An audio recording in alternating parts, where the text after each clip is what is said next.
Waltakum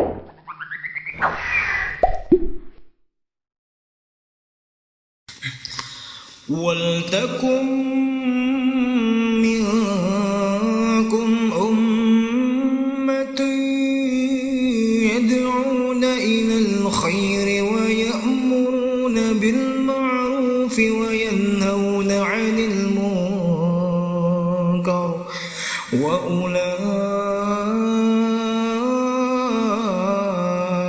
humul muflihun.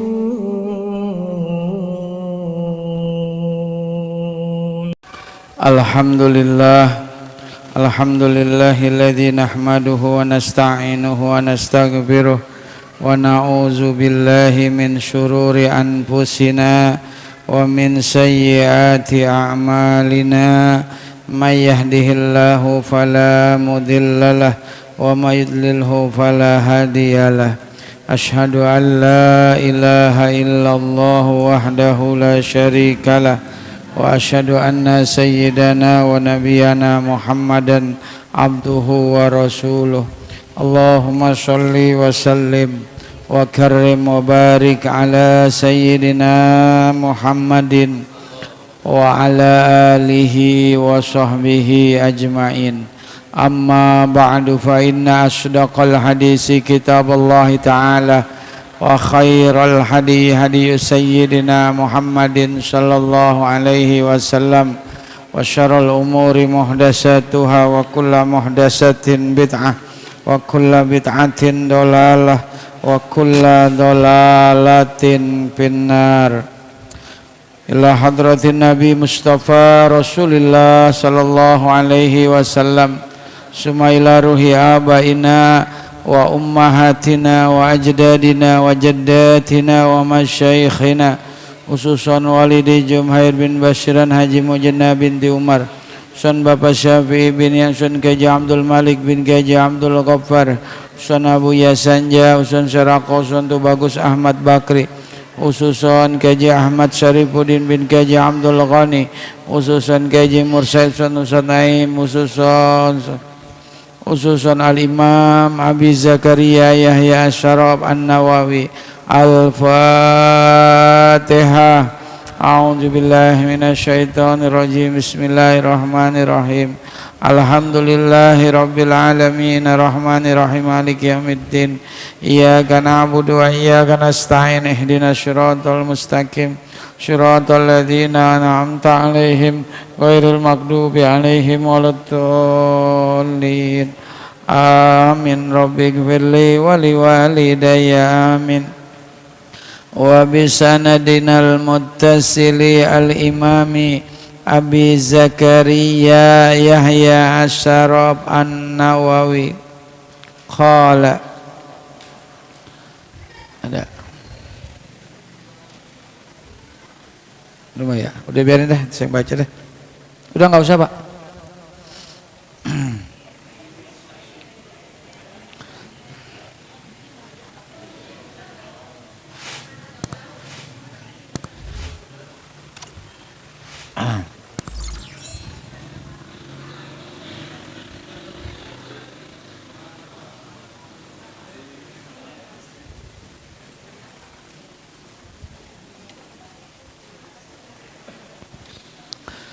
Wa an Anas radhiyallahu anhu qala qala Rasulullah sallallahu alaihi wasallam, idza aradallahu bi'abdihi al-khaira ajjala lahu al-'uqubata fid dunya, wa idza aradallahu bi'abdihi syarra amsaka anhu bi zambihi hatta yuwafiya bihi yaumal qiyamah.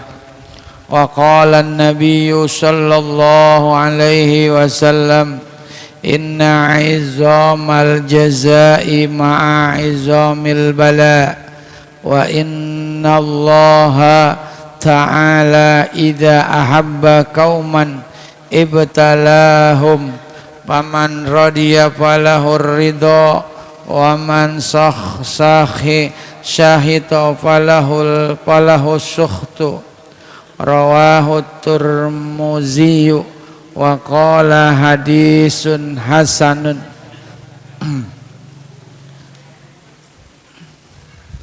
Dari Anas bin Malik, semoga Allah meridhoinya, ia berkata, bersabda Rasulullah sallallahu alaihi wasallam, idza aradallahu bi'abdihil khaira, apabila Allah menghendaki bi'abdihi dengan hambanya khaira, kebaikan, ajjala lahul uqubata fid dunya, maka Allah akan mensegerakan azabnya di dunia, siksanya di dunia. Wa idza aradallahu bi'abdihi syarra, dan apabila Allah menghendaki dengan hambanya keburukan, amsaka anhu bizambihi, maka Allah akan mencegah darinya daripada dosa-dosanya, hatta yuwafiya bihi yaumal qiyamah, sehingga maka Allah akan menangguhkan balasan dosanya, sehingga Allah akan menuntutnya pada hari kiamat. Jadi bapak-bapak, ibu-ibu yang saya muliakan, hadis ini diriwayatkan oleh Anas bin Malik, bahwasanya Rasulullah bersabda, idza aradallah, apabila Allah menghendaki, apabila Allah ingin bi abdihi, hambanya, kita ini semuanya nih hambanya Allah, khaira, kebaikan. Apabila Allah menghendaki kita kebaikan, Allah berikan kita hidayah, Allah berikan kita petunjuk, sehingga kita mau datang ke tempat pengajian. Itu kan semuanya itu semata-mata karena kehendak Allah, Bu, bukan kehendak kita. Sama kayak orang berangkat haji, berangkat umroh, itu kan bukan semata-mata kemauannya dia, tapi karena itu panggilan dari Allah. Begitu juga ngaji itu adalah panggilan dari Allah. Walaupun rumahnya dekat sama musola, waktunya ada, badannya sehat, nggak kemana-mana, tapi kalau memang Allah nggak panggil dia, nggak bakalan dia datang ke musola ngaji. Tapi walaupun mungkin badannya kurang sehat dikit, terus juga agak repot gitu kan, capek pulang kerja ya Bang Parman ya, tapi karena memang Allah sudah panggil, Allah kehendaki, Allah pilih dia untuk berbuat kebaikan, maka dia akan tetap datang walaupun jauh, tetap dia datang. Itulah makanya kita bersyukur kepada Allah malam ini, semuanya kita diberikan oleh Allah panggilan, petunjuk, hidayah untuk melaksanakan atau untuk melakukan pengajian, hadir di majelis ilmu. Alhamdulillah ya.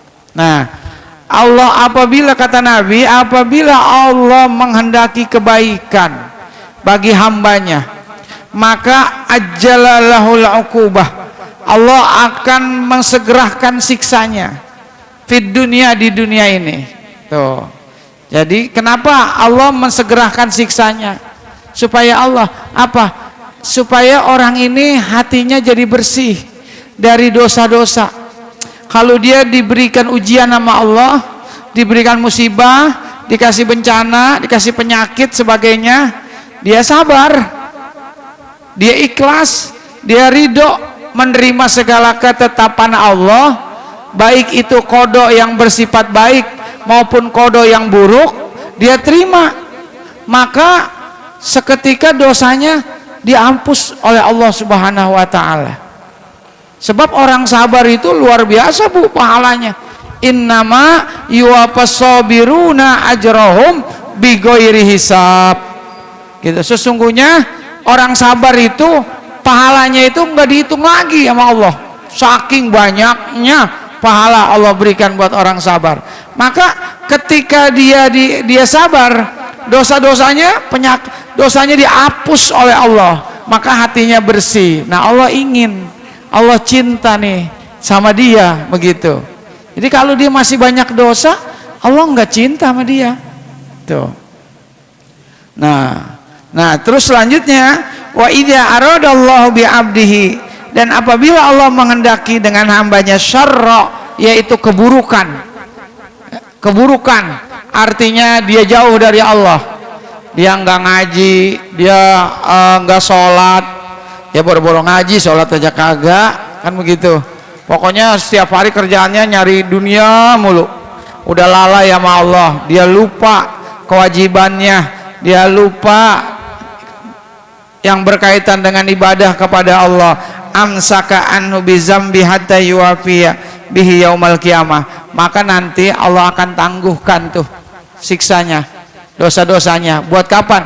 Di hari akhir. Tuh, biarin sama Allah diulur. Kalau layangan mah diulur, biar apa? Biar tinggi dulu tuh layangan. Kalau udah tinggi baru dibetot, baru ditarik. Nah, itu namanya apa tuh? Istidrot. Nah, bahasa agamanya istidrot. Nah, khuzu qalilan wa qalilan, disiksa dikit-dikit. Jadi jangan, hati-hati. Kita dikasih harta banyak, kasih sehat, dikasih waktu luang, anak sehat, usaha lancar. Jangan salah. Belum tentu itu nikmat dari Allah. Bisa jadi itu adalah istidrot. Bisa jadi itu adalah dibiarkan sama Allah. Tuh, ntar tinggal enak, kalau di akhirat siksanya udah enak, pedih siksanya double. Tuh, hati-hati. Badan saya sehat nih, aduh alhamdulillah, nih nikmat dari Allah. Belum tentu bang, kecuali nikmat sehatnya dipakai buat ibadah, sehatnya dipakai buat ngaji, punya banyak duit, usahanya lancar. Nih semuanya nih Allah yang ngasih saya, nih nikmat dari Allah. Belum tentu. Bisa jadi itu adalah istidrot, tuh, siksa tuh dari Allah. Cuma Allah nggak nurunin di dunia, dibiarin aja seperti orang-orang kafir. Ntar di akhirat siksanya enak, ibarat layangan, biar dia terbang dulu tinggi, ntar kalau udah tinggi baru ditarik. Gitu. Itu namanya istidrot. Nah, khuzu qalilan wa qalilan, siksa dikit tuh. Ya, jadi kalau Allah menghendaki seorang itu keburukan, Allah akan berikan dia nikmat sehat apa. Ya kayak Firaun ya kan, nggak dikasih sakit sama Allah, sehat terus Firaun. Makanya dia sombong. Orang kalau dikasih sehat terus, maka dia nanti akan lupa diri, lupa daratan, dia nggak ingat, nggak bersyukur sama Allah. Tapi kalau kita dikasih sakit, maka kita nanti akan merasakan. Kita baru bisa ngerasakan nikmatnya sakit gigi kalau gigi kita lagi sakit, Bu. Masya Allah, ngebetnya luar biasa. Ya kan, lebih baik sakit gigi ya Bu Esti ya, daripada sakit hati. Ngebetnya nih, tanya nih Pak Edi nih, yang sering sakit gigi bareng sama saya juga suka sakit gigi. Masya Allah, ngebetnya. Nah, itu kita baru tuh ngerasain nikmatnya gigi kalau kita sakit gigi. Tuh, kita baru ngerasain nikmatnya rezeki kalau rezeki itu lagi nggak ada, lagi kosong banget ya Bu ya. Ya Allah, bener-bener pas dapat duit, Masya Allah bersyukurnya. Tuh, jadi jangan salah. Semua hal-hal sesuatu yang tidak menyenangkan diri kita, kesusahan, kesedihan, penyakit sebagainya, bisa jadi itu membuat kita bersyukur kepada Allah. Iya, tuh banyak hikmahnya, ya. Wa qala an-nabiy sallallahu alaihi wasallam,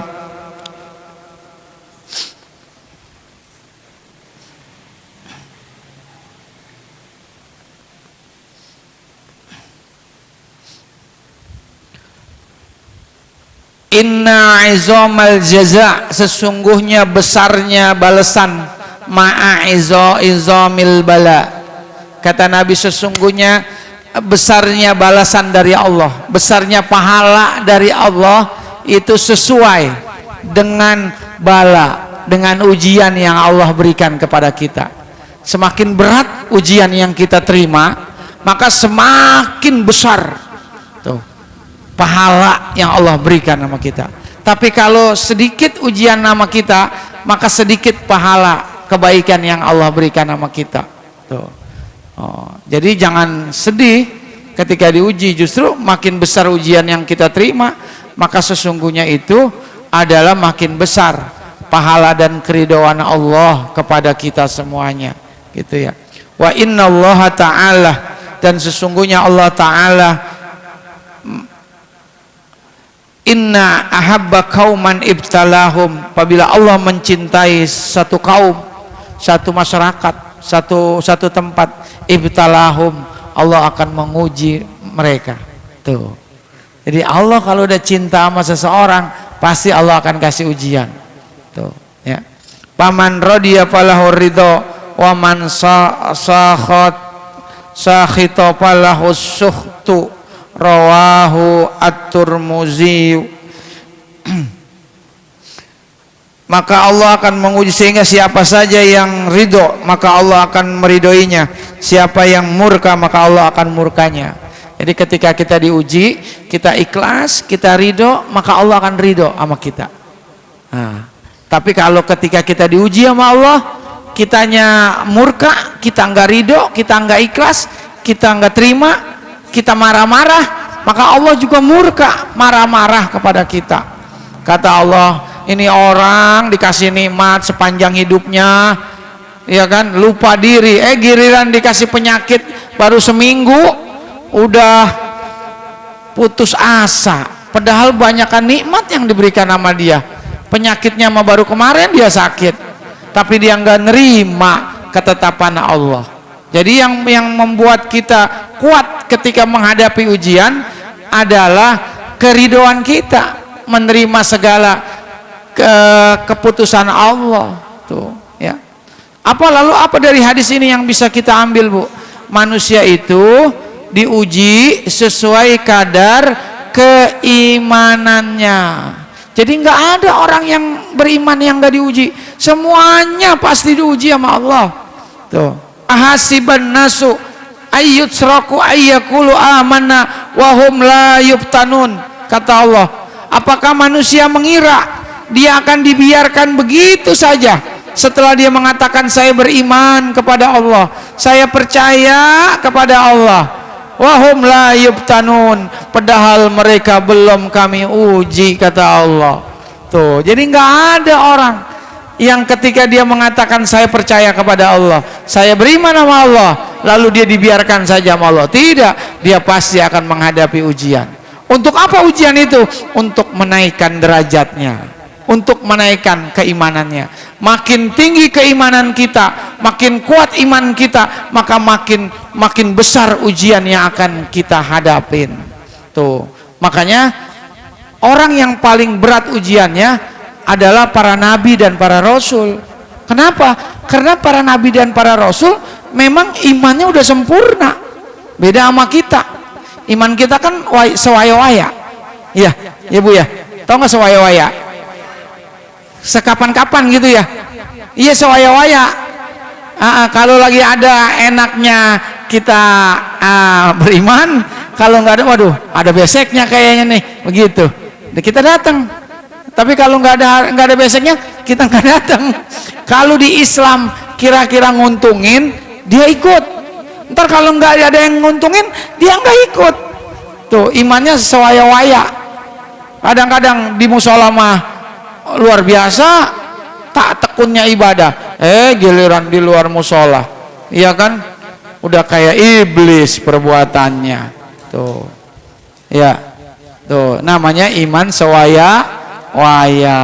Makanya kita harus tetap istiqomah keimanan kita nih. Qalu rabbunallah sumastaqamu, Tuhan kami adalah Allah, kemudian istiqomah, tetap tuh orang yang istiqomah ngajinya tuh. Mohon maaf nih, ngaji jangan kayak buaya. Buaya itu kadang-kadang tenggelam, ntar muncul timbul palanya, ntar dia tenggelam lagi lama banget, ntar dia muncul lagi, begitu. Ya, artinya kita istiqomah. Orang walaupun dia banyak karomahnya, dia banyak keistimewaannya, dia pinter, dia agamanya kuat, tapi kalau dia nggak istiqomah, nggak ada apa-apanya. Al istiqomah khairum min alfi karomah. Satu istiqomah lebih baik daripada punya 1000 keutamaan, 1000 keistimewaan. Pinter orangnya, bisa jalan di atas air, tapi dia nggak istiqomah, itu nggak ada apa-apanya. Tuh. Jadi yang penting mah istiqomah ngaji, walaupun memang godaannya banyak, apalagi udah musim caleg nih ya Pak Haji Komar ya. Iya. Jadi pada sibuk dah teman-teman kita, ya kan? Ada yang jadi tim sukses, ada yang jadi panitia, ya kan? Pada sibuk, kita maklumin aja, maklumin, ya kan? Lagi musimnya, ntar juga kalau nggak ada musimnya juga ngaji lagi, begitu, ya biasa. Makanya kita tetap harus istiqomah. Tuh ya, makanya mutiara Bu, mutiara tahu kan mutiara? Mutiara tuh yang harganya mahal, ratusan juta. Mutiara itu kan asalnya dari batu, dari kerikil yang kecil. Itu mutiara dari kerikil yang kecil, kerikil masuk ke dalam kerang, ke dalam kangkang kerang, tempatnya kerang. Lalu kerang merasakan sakit yang luar biasa karena ada batu di dalam tubuhnya. Apa yang dilakukan kerang? Dia lilit itu kerikil kecil itu dengan lendir-lendirnya. Bertahun-tahun dia lilit terus lilit. Lama-lama tuh kerikil berubah jadi mutiara. Tuh, jadi mutiara. Tuh, warnanya putih cakep. Asalnya begitu. Jadi apa? Hidup itu kalau mau jadi mutiara harus mengalami kepedihan sebagaimana kerang, dililit terus dengan lendir-lendir, dia mengalami penderitaan yang luar biasa. Kerang kemasukan kerikil. Hidup juga begitu, kalau mau diangkat derajatnya oleh Allah, maka dia harus melewati banyak ujian. Ya, ujiannya bisa juga kehilangan anggota keluarga, ya kan? Terus ada juga ujiannya kehilangan harta, ujiannya ya banyaklah ujian yang Allah berikan kepada kita semuanya. Penyakit, ya kan? Makanya kata Nabi, kalau ada penyakit menular satu tempat lalu kita kena, maka yang kita lakukan apa kata Nabi? Sobiron muhtasabihan, sobiron muhtasiban, yaitu sabar dan mengharap ridha Allah, berdoa kepada Allah. Tuh. Maka apa yang terjadi nanti? Kana lahu mislu ajri syahid. Kalaupun dia meninggalnya dalam keadaan syahid. Tuh, kalau dia sabar menghadapi ujian, gitu ya. Bahkan jangan cuma itu kata Nabi. Hal yang paling kecil, kaki kita ketusuk duri atau kena peneti, maka kalau kita ikhlas, kita ridho, kita sabar, maka illa kaffarallahu biha min khotoya, tidaklah kecuali Allah menghapus dosa-dosanya orang ini. Tuh, sabar Bu, kita sabar aja. Ada hal yang tidak menyenangkan nerima kita, udah kita sabar aja. Maka ketika kita sabar, otomatis dosa-dosa kita dihapus sama Allah. Tapi kalau kita emosi, kita nggak sabar, kita nggak ikhlas, kita nggak ridho, maka Allah nggak akan hapus dosa-dosa kita. Tuh. Jadi yang kecil-kecil aja Bu, Pak, kalau mau belajar sabar, ya kan? Umpamanya kita lagi ngantri bensin, lalu ada orang yang nyerobot aja, dia mau duluan, padahal kita Bang Parman udah duluan, tapi dia tiba-tiba mau nyerobot aja, biarin, silakan, monggo, sabar. Nah otomatis tuh ketika kita sabar, nah dihapus dosa kita. Kehilangan handphone, ada sini yang kehilangan handphone, Ada Pak Abah Jaja? Ada? Oh iya iya. Ada ya Pak Haji ya? Kehilangan handphone. Itu kan orang hilang sesuatu. Itu bukan semata-mata kelalaian dia, bukan. Emang udah takdirnya Allah. Emang Allah takdirkan dia hari itu handphonenya hilang. Udah ada tulisannya. Kalau dia bisa ngulanginnya tuh, dia sabar. Ya Allah, astagfirullahaladzim. Ikhlas, ridho. Emang udah ketetapan Allah, hilang motor, hilang apa gitu ya. Ya Allah, astagfirullahaladzim.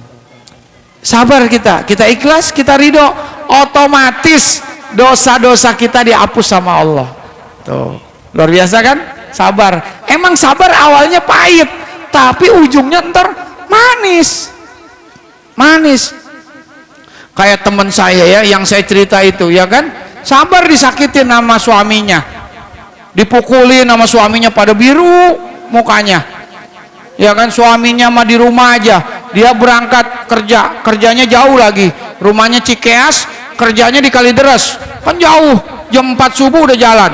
Seorang perempuan, tapi kalau udah di rumah digebugin sama suaminya galaknya luar biasa. Dia sabar atas ujian itu.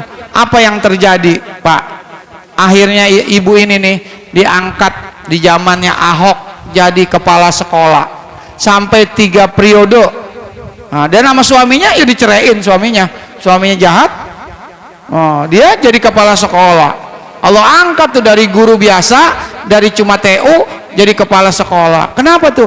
Karena dia sabar. Jadi ingat ya Pak, Bu, kalau kita sabar otomatis dosa kita dihapus. Kedua, entarnya ujungnya manis. Pasti Allah akan kasih kita kebahagiaan. Ya kayak kita aja dah, istri kita lagi datang bulan, bapak-bapak lagi sabar aja nunggunya, ya kan? Tapi kan nanti setelah istri udah bersih, itu pertemuannya beda, rasanya beda, kayak kangen tuh. Iya, itulah hikmahnya kenapa perempuan dikasih haid, supaya menambah keharmonisan keluarga. Begitu, itu buah daripada sabar. Bapak-bapak nunggu gitu, ya kan?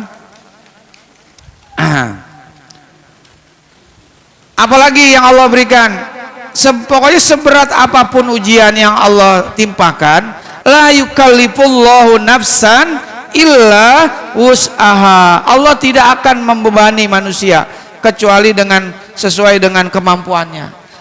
Bahwa ujian-ujian yang Allah berikan sama kita itu enggak sampai melampaui batas kemampuan kita, tapi semuanya sesuai dengan kemampuan kita. Tuh. Ujian itu yakinlah pasti akan berakhir gitu. Kayak karet, kalau dia mulur aja tandanya mau putus. Tuh. Tambang kalau udah keras tandanya mau putus. Ujian kalau kepala kita udah puyeng, itu tandanya dia mau keluar, mau selesai itu ujian. Tuh, ujian. Ya.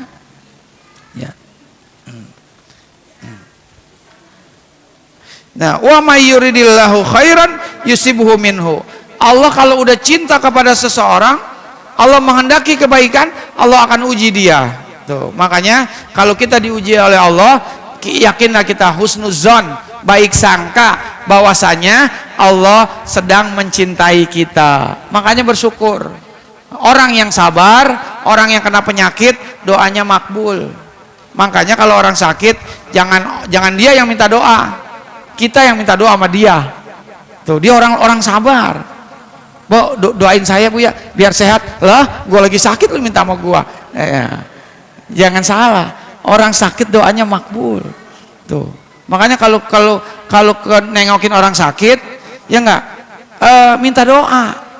Bab orang kalau sakit itu sebenarnya dia itu dosanya dihapus sama Allah, bersih. Udah begitu doanya makbul. Tuh, kita minta, jangan terbalik, minta doanya sama kita gitu. Ini nengokin orang sakit malah makanin melonnya mulu. Ya, melonnya orang sakit dimakanin mulu, ya kan? Ada yang begitu ya Bu? Ada gitu.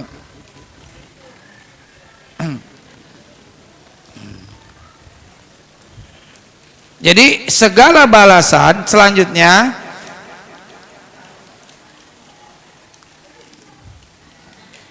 jadi kesimpulannya apa? Sabar terhadap musibah. Yang pertama, manusia diuji sesuai imannya. Yang kedua, kita harus sabar ketika diuji oleh Allah.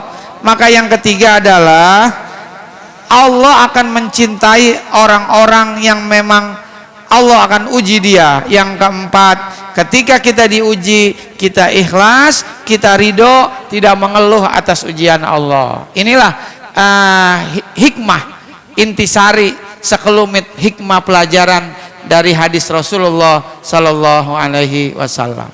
Jadi mungkin ini saja. Mungkin ada bapak ibu yang ada persoalan, silakan. Kayaknya agak sepi nih ya Bu ya. Mungkin lagi ada caleg kali datang apa gimana? Hari ini ada caleg Pedi? Di sini nggak ada. Nggak ada. Oh, berarti nggak ada Bu. Nggak ada nasi kotak ya. Nah, sebelah kanan. Mana? Ini bukan. Ini mau RT 17. Ada yang mau bertanya Ibu, silakan. Ya silakan. Biasanya ibu-ibu masalah ujian ya. Yang ada problem menyangkut suaminya barangkali.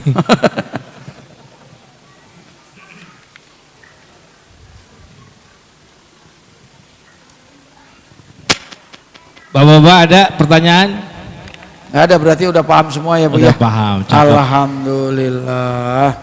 Wassallallahu ala sayyidina Muhammad walhamdulillahi rabbil alamin. Astaghfirullahaladzim, astaghfirullahaladzim, walakal hamdu ya ma'bud. Allahumma sholli wa sallim ala sayyidina Muhammad. Alhamdulillahi rabbil alamin. Hamdan yu'afi ni'amahu wa yukafi mazidah. Ya Rabbana lakal hamdu kama yang bagi li jalali wajhikal karim wa jumi sultanik. Allahumma sholli wa sallim ala sayyidina Muhammad. Allahumma ighfir lana dzunubana wa li walidina wa li masyayikhina wa li jiranina wa liman haqqun alaina. Allahumma aghnina bil ilmi wa zaina bil ilmi wa akrimi bit taqwa wa jambil afiyah. Allahumma ansur ikhwanal mujahidina fi Palestina ya Allah. Allahumma ansur ikhwanal mujahidina fi Palestina ya Allah. Allahumma ansur ikhwanal mujahidina fi Palestina ya Allah. Rabbana zalamna anfusana wa illam taghfir lana wa tarhamna lanakunanna minal khasirin. Rabbana atina fid dunya hasanah wa fil akhirati hasanah wa qina azabannar. Wa sallallahu ala sayyidina Muhammad walhamdulillahi rabbil alamin. Lebih kurangnya mohon maaf. Assalamualaikum warahmatullahi wabarakatuh.